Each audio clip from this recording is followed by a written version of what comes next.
Hello and welcome to another episode of the We're Not Experts History podcast with myself, Sarah, and James. Hello, James. Hello, Sarah. How are you doing? Good? Let's see how this goes first, then I'll reassess. Okay. And it's your turn today. So what Yeah. are you talking about today? Today, I'm going to be telling you about Josephine Baker. Okay. I've heard about her. She'd cropped up in an episode of QI briefly. They didn't really cover her that much.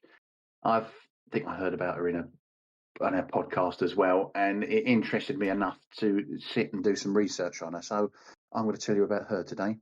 Oh, And I'll excellent. begin. Okay. Yeah, fascinating woman.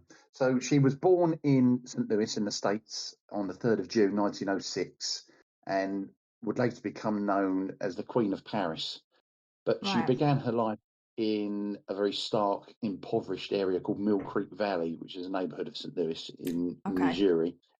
And her early years were very much defined by a desperate struggle for survival, as her mother, Carrie MacDonald, worked as a laundress to support her family in a city which was very deeply divided by racial lines, which is a Right. subject which will come up later as well in a story.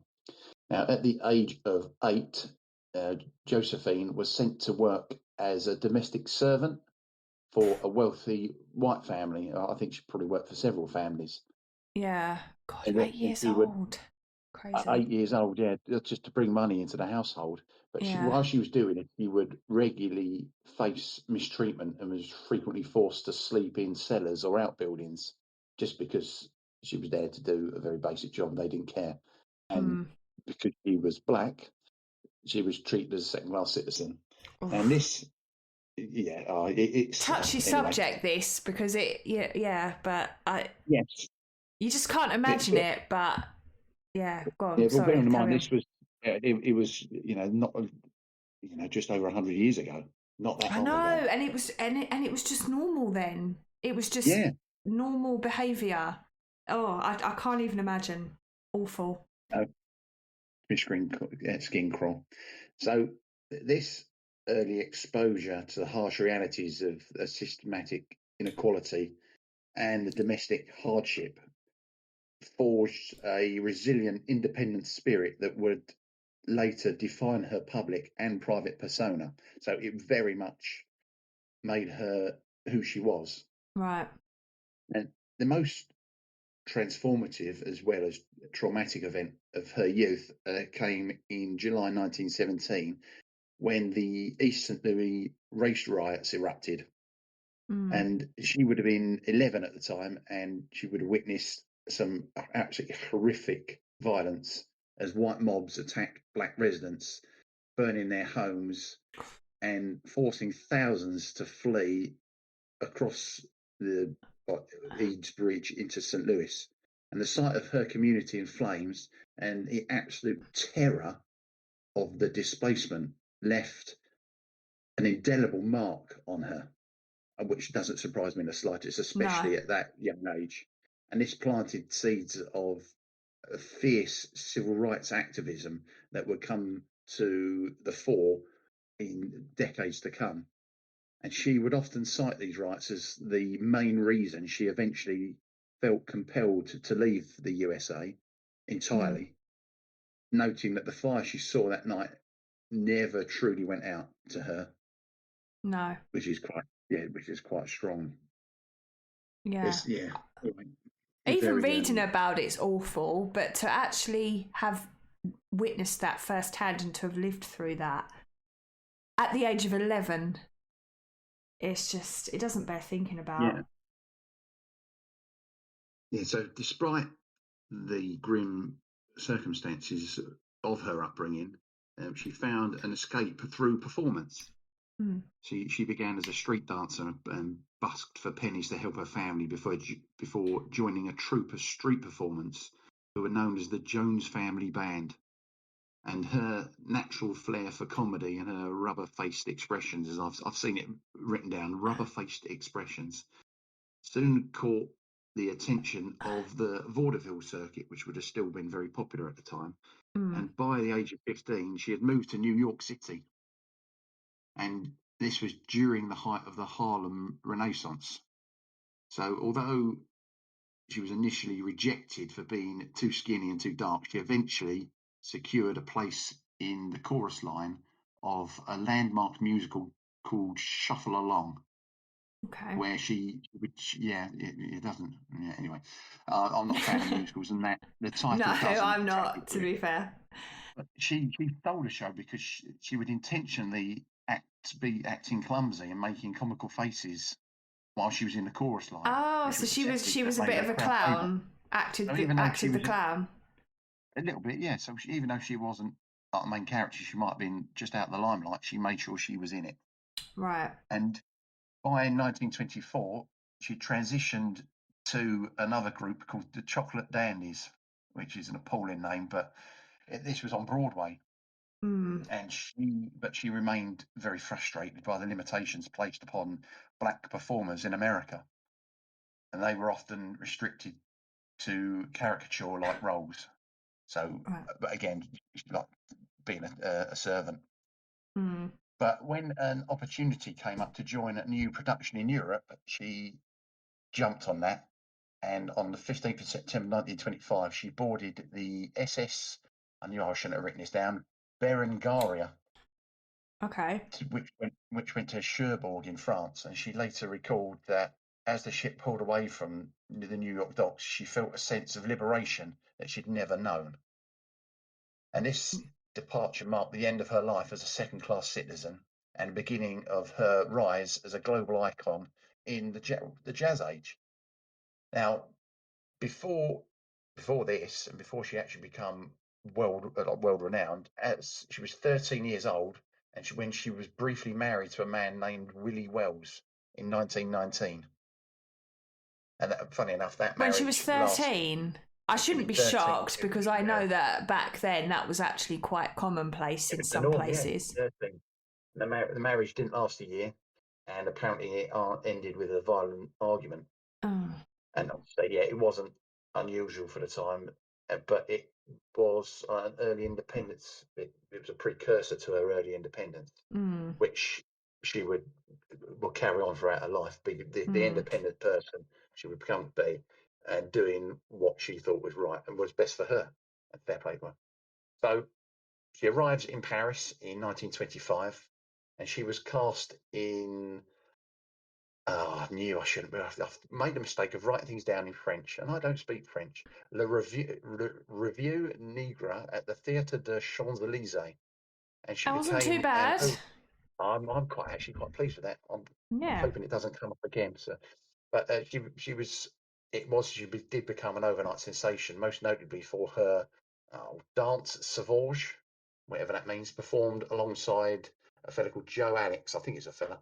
And she was clad, there are photos, if you go online, she was wearing little more than a feather skirt, and her movements were chaotic with a rhythmic blend of the Charleston and improvised jazz that absolutely stunned French audiences at the time. So to Parisians, she represented the exotic allure of the jazz age, and she quickly became the muse for leading intellectuals and artists, including the likes of Pablo Picasso and Ernest Hemingway. And amazing.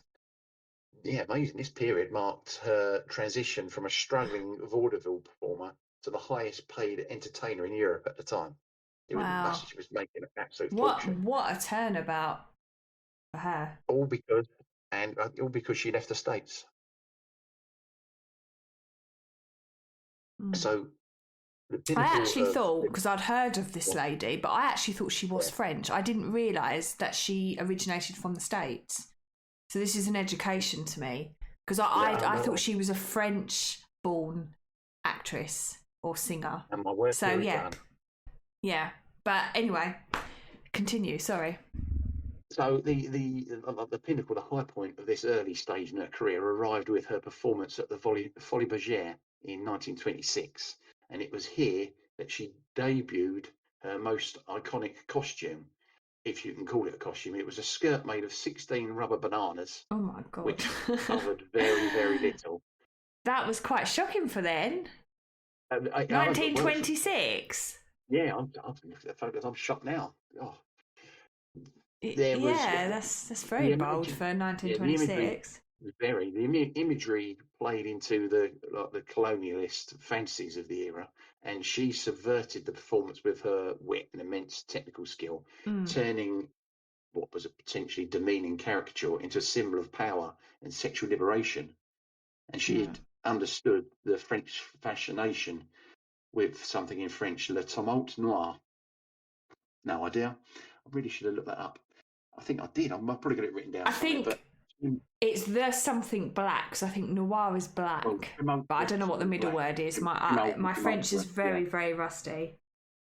yeah, no. But she manipulated her public image with a very calculated precision, ensuring that she remained at the absolute forefront of the avant-garde movement at the time.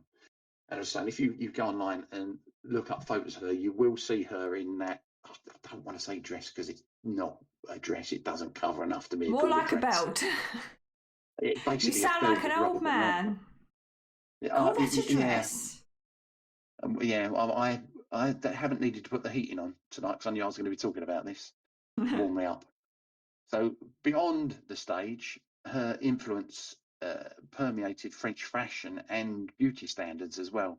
So she became a trendsetter, and she popularised something called the Baker fix, which was an early hair gel used to achieve which became her signature sleek lacquered look. As I say, if you Google Mm. her, you will see exactly what that means. Just to say as well, I just quickly googled tumult, and the English translation is something along the lines of commotion, uproar, or hubbub. So, yeah, that kind of sums Black it up, really. motion. Okay.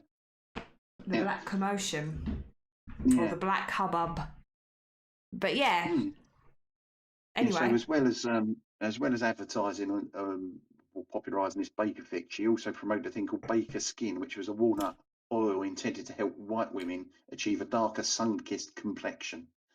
So Oh, okay. she turned what I suppose in America being of a black heritage was a negative, whereas in France or in Europe she was using it as a positive. Good for her. Fair play to her. Yep. So her presence, it was seen that her presence in Paris challenged Parish. this rigid, yeah, in Paris, challenged this rigid Victorian remnants of European society, and it ushered in a more fluid, modern aesthetic. So by 1927, she was so wealthy and famous that she could afford a private menagerie. Famously, she would walk her pet leopard, Chiquita, down the Champs Elysees on a diamond encrusted leash. And if Mm. that's not a sign of money, new money, I don't know what I is. But don't even know what it is. Yeah, I mean, yeah, that screams money, doesn't it? definitely, it only makes me like her even more. Yes, it does. Yeah, a It's pet almost, leopard. she's like in your face. Fair All of play to her. those Yeah, she's people enjoying that, herself. yeah, no, good for her. Yeah, And definitely. and who's it hurting? Absolutely no one. No. Philly Boothgill. So as we get to the end of the 1920s, she sought to prove she was more than just a dancer, and she began to focus on her vocal career. And she recorded her signature song, which J'ai, oh God, J'ai de Amour, which was I Have Two Loves. Okay. That was in 1930, and the lyrics which spoke of her devotion to my country and Paris, and that resonated really deeply with a French public that had already adopted her as one of their own. So she's Mm. basically saying, "I absolutely love it here, and this is my home. This is where I want to be." I thought she was Which, French, so, you know, yeah, yeah. I'm So sure a lot of people probably thought the yeah, same. but this shift into operetta and film solidified her status as a very talented, a multi-talented artist. If you go again, if you go to YouTube, you can find her. She actually had a very decent voice, but it Mm. ensured her longevity in what is still a very fickle world of show business, and it deepened her emotional and cultural ties to her adopted homeland, where you thought she was from. And you can see, so you can see why anyone might think she was French. Yeah. Yeah. So her, as I said, her pet leopard Chiquita wasn't just a publicity stunt, and the animal frequently appeared on stage with her. And during performances, Chiquita would often escape into the orchestra pit, which would cause a mild Oh, panic amongst the musicians. mild I mean, panic. yeah, I Cause mean, absolute mayhem, I imagine. Yeah, I mean, there are photos of her, and I'm sure she's a cheetah. Anyway, I might have to look that up. Yeah, I'm going to do that while you're. It does look like a cheetah, but then I'm not a zoologist. I'm looking that up. While you continue, I'm looking that up. You carry out and have a look at her cheetah. So we move into the 1930s, and Josephine had evolved from a scandalous cabaret dancer into a sophisticated star of stage and screen. So she starred in films such as one called Zuzu in 1934, and then another one the following year called Princess Tam Tam. And by doing that, she became the first black woman to headline a major motion picture, which is quite a good claim to fame. Just to say, just before the moment's completely gone, I think that's a cheetah as well. I don't think that's a leopard. Yeah, leopards are a lot. Yeah, leopards are a lot chunkier. To me, it looks like a cheetah. But anyway, sorry. yeah. Continue. Yeah, I read a few places it definitely said leopard, so I went with it. Even though I've got a photo of her, it looks like she's with what looks like a cheetah. Yeah. Yeah. So anyway, back to her movie career. Her style became just increasingly elegant. I suppose as she's got the money, she can start buying the clothing and the jewelry she really wants. So she got rid of her feather skirts and replaced them with gowns designed by the likes of Christian Dior and someone called Pierre Balmain I'd never heard of. And no, I haven't heard of. No idea. Chances are we should have done. But anyway, I'm not really into high fashion, to be fair. So I haven't noticed. As you keep sending me photos of your Morris Minor. Yeah. Leave my Morris Minor outfit, please. That sounds like a euphemism. We shall move on quickly. Quick. She travelled extensively across Europe and South America, and she would command massive fees while staying in the finest hotels, effectively proving that her appeal was universal. It wasn't just limited to the nightlife of Paris. So, but then I suppose we've got word of mouth, cameras, photos that are unheard of. If there's films as well, anyone around the world can see her, and she will become a name. But it was in 1936 she attempted to return to the States to start in a production called the Ziegfeld Follies, and it proved to be quite a heartbreaking turning point because despite her huge fame in Europe, the American audiences and the critics reacted with very open hostility. That's not what I wanted to hear. That's awful. Well, and it makes me cringe. But the newspapers, the newspapers at the time published very scathing and very racially charged reviews, and she was subjected to the same Jim Crow segregation laws she had fled a decade earlier. So she was being refused service at upscale hotels, forced to use service entrances, things like that. So she clearly things have not moved on in her absence. That is very unfortunate. They weren't looking at her talent; they were looking at the colour of her skin. Yeah, no, it's and it was this cold crap reception which really wounded her, and all it did was just solidify a disdain for American prejudice, and it made her return to France sooner than was actually planned. Don't blame her at all. Yeah, don't blame her at all. Yep. There was one of the newspapers, there was a critic called Brooks Atkinson, described her as a Negro wench who had lost the primitive spark that made her famous in Paris, apparently. Awful. Yeah, it's just not acceptable. It's not. I don't like all of this. I know it's history, but it's it's painful to listen to. 90 years ago. It's not that long ago. No, it is. But anyway, we can move away from it. As we get to the end of the 30s, she began to use her platform for more than just her entertainment. So she'd witnessed the rise of fascism while she was in Europe and the increasing persecution of Jewish people, including her own husband's family at the time. And she became politically vocal, and she'd integrate She'd integrated her audiences wherever possible and refused to perform in venues that practiced segregation. So by 1939, when the French declared war on Germany, she was no longer just an entertainer. She was a woman of influence who was prepared to risk everything for the country that had given her her dignity back. Mm.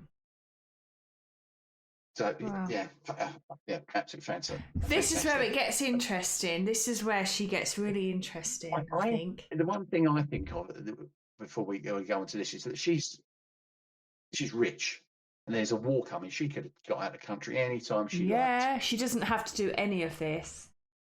Wow. Chances are her fame probably protected her. But when the war broke out, she was recruited by someone called Jacques Abte, who was the head of the French counterintelligence, to serve as an honourable correspondent. Right. And her fame provided the perfect Cinderella cover. So, as a world-renowned star, she could travel across borders to neutral countries like Portugal and Spain without anyone thinking it was suspicious. She was just going there to perform. That's what she's been doing for years. And she'd attend high society parties at embassies and ministries, and she'd charm officials to gather information on German troop movements and the locations of the airfields. And because she was Josephine Baker, she was rarely searched. So that would allow her to carry out her clandestine duties with a level of freedom that professional spies could only envy. Yeah, it's amazing how her fame has placed her in that perfect position to be able to do that. Yeah, bearing in mind that the Nazis were also quite prejudiced. I don't know if you knew that, but the fact that I didn't know that. Seems that they don't seem to have been too bothered that this was a famous black woman traveling around Europe. The fact that she was just famous in Europe was enough to open doors. But she had several methods for transporting the intelligence, and they were as creative as her stage performance was. So she frequently carried secret messages written in invisible ink on her sheet music, or pinned inside her underwear. Obviously, correctly betting that her celebrity status would deter guards from conducting a strip search. Yeah. Now, I think she would. I think they used lemon juice, and she would write messages in between the lines on her sheet music. And I was going to say I didn't want to sound like a dirty old man, but I would have volunteered to search for her underwear. Anyway, she. Right, you can edit that bit out later. Dirty old man. Even when she moved to North Africa to support the Free French forces, she continued to use her tours as a front for intelligence gathering. So she carried on, even when she's moved to Africa, she still carried on. She was a master of using this public persona to shield her private bravery, proving that her loyalty to France was far more than just this mere social affection. She's really adopted France as like her homeland, really. Oh, yeah. And I can absolutely see why. No, I don't blame her in the slightest. No. So her commitment to the war effort went beyond espionage. She was also a tireless entertainer for the troops. So throughout North African campaign, she performed for Allied soldiers in some appalling conditions, often on the backs of flatbed trucks or in makeshift desert camps. And she refused to be paid for these performances, instead using her own funds to keep the Free French. I like this woman more and more. The more you're talking, the more I like this woman. She's so likable. And despite despite suffering a serious health crisis in Casablanca that left her hospitalised for 19 months, she continued to host high-ranking officials and resistance members from her hospital bed. Oh my God. So she turned her recovery room into a hub for the Allied coordination. By the end of the war, she held the rank of second lieutenant in the Women's Auxiliary of the French Air Force. And when Paris was liberated in 1944, she returned to the city wearing her military uniform, greeted by a public that now saw her as a national hero as well as a star. Wow.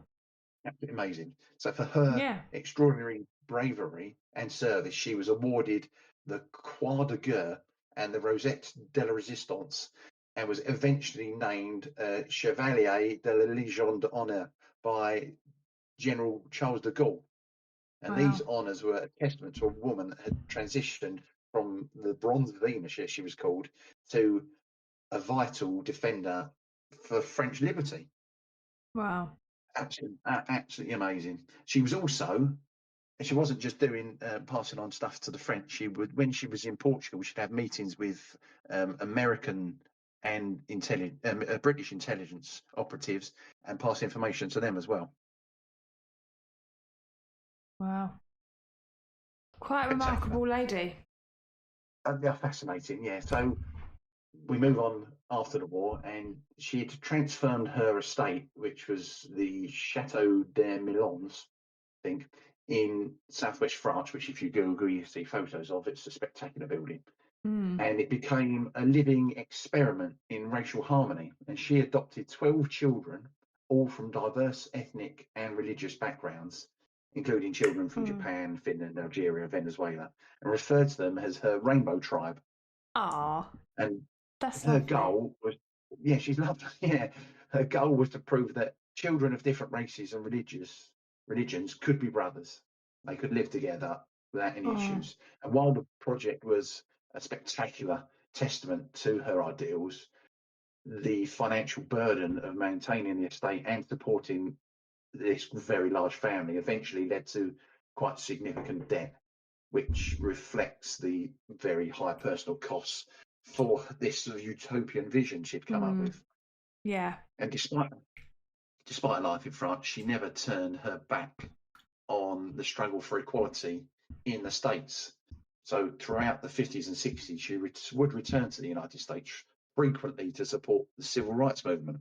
And she famously refused to perform in any club or theatre that remained segregated, successfully forcing she successfully forced the integration of venues in Las Vegas and Miami.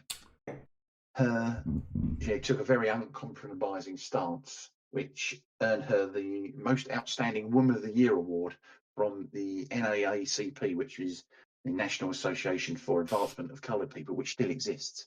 That was in 1951. And the organisation declared the 20th of May as Josephine Baker Day in her honour. Oh, which maybe we should be celebrating. Yeah, we should. But, yeah. The apex of her activism came on the 28th of August, 1963, when she stood on the podium at the March on Washington, and she was dressed in her Free French uniform and wearing her medals of honour. She was the only official female speaker at the event as well. And she was addressing this massive crowd in front, or just before, I should say, Dr. Martin Luther King.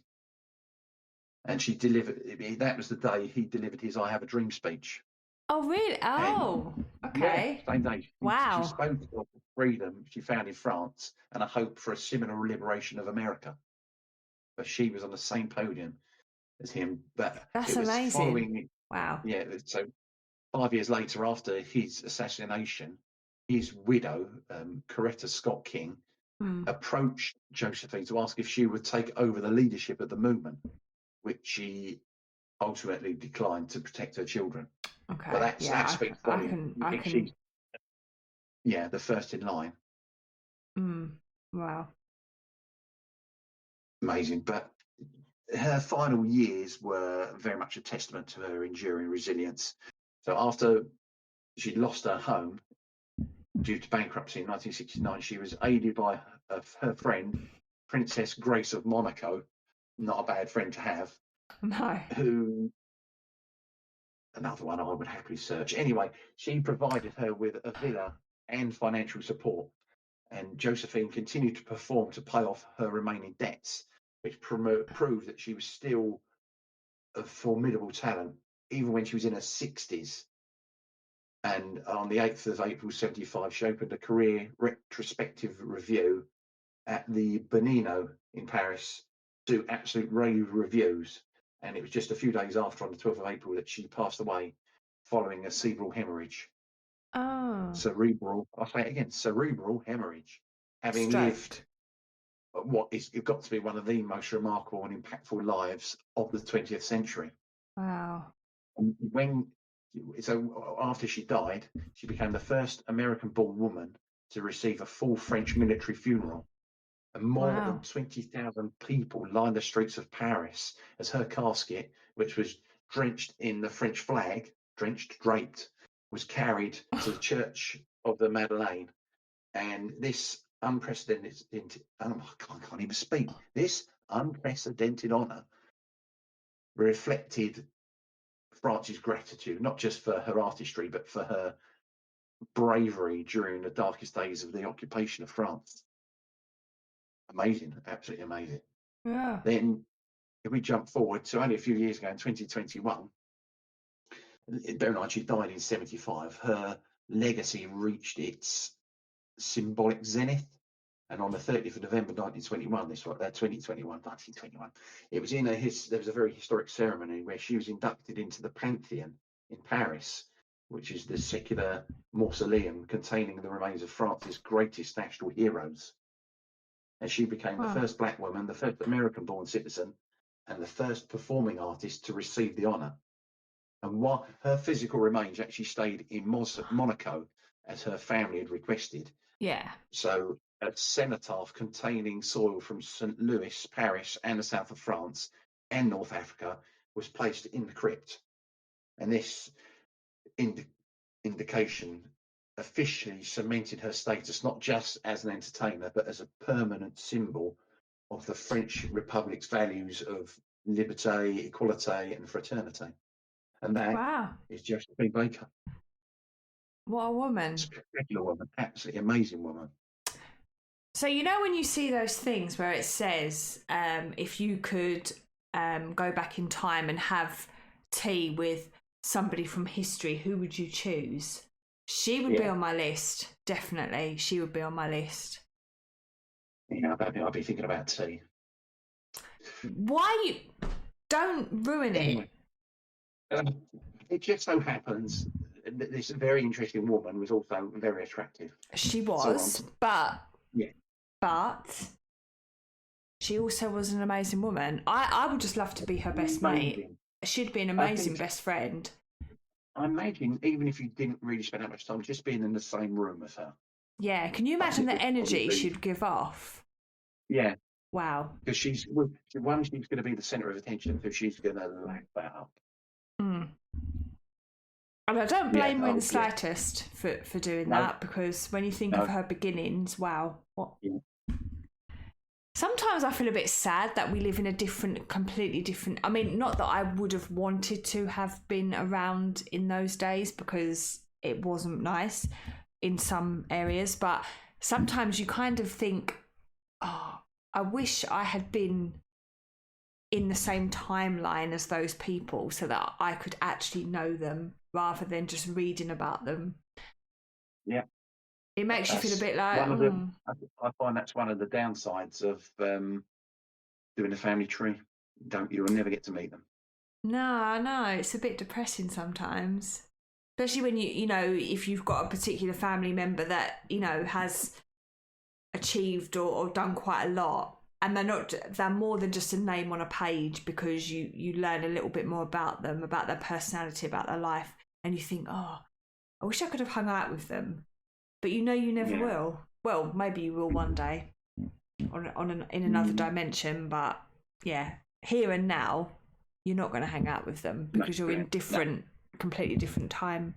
But yeah, wow, what an amazing lady. And that was really interesting because I had heard of her, but as far as my knowledge went, I just naively thought she was a French performer. And that was as much as I knew. I didn't really know any more. So to hear, obviously for a start, she wasn't actually born in France. I didn't know that. I didn't realise she had come from the USA originally. So that was interesting. But just knowing all the other stuff that she actually did. She, like you say, she was much more than a performer. She did so much more. Yeah, wow. Yeah, that was interesting. The French woman. Yeah, she probably saw herself as more French and American by the end. I would have thought so. I mean, she obviously spent a bigger percentage of her life in France than in So I would imagine that she would see herself more as French. And to be honest, I couldn't blame her. I mean, how old was she when she came to France? She was still quite young. She was very young, wasn't she? Young, yeah. So yeah, I mean, she was more French than American. Yeah, I would she was say. like 19. Yeah. Yeah, definitely more French than American. 50 years. 50 years she lived there. Yeah, wow. Well, what a lady. Amazing. What a lady. Yeah. More people need to know about her, yeah. I think they do. So that was a really good topic to pick, actually. But I agree. I enjoyed listening to that. That was interesting. Hopefully, as well, anyone listening, you've learned something about this amazing lady. Thank you for listening. And we hope you enjoyed the podcast. We hope you've learned something today. But just remember, we're not experts. We're just two amateurs muddling through history. Till next time.